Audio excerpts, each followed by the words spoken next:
Welcome back to Make Tools in Schools. So today we're going to make compass. This is kind of the standard ones that you might be familiar with. This is one that we're going to show you how to make in a later video.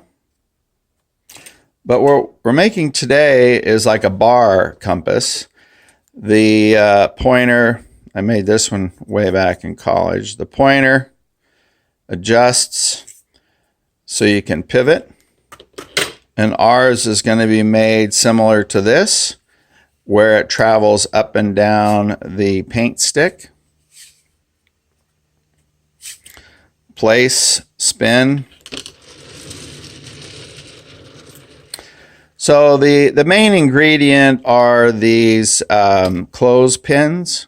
They come in different shapes and sizes, different manufacturers. We're going to need some of the paint sticks. Some of the paint sticks are thicker.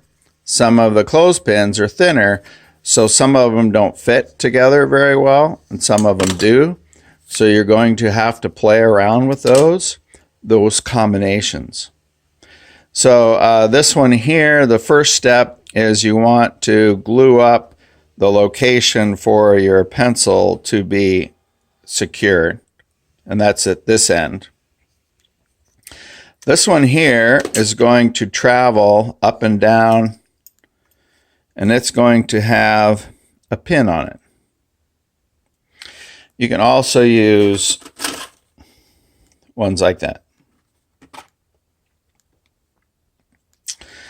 So you can also put the ruler tape, so you unclamp this, you travel it out the size you want it, and you clamp it back down again. You can also use the ruler tape.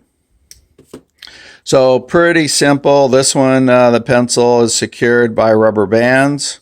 So hot glue, paint stick, different kinds of clothespins would set you right up to make a compass.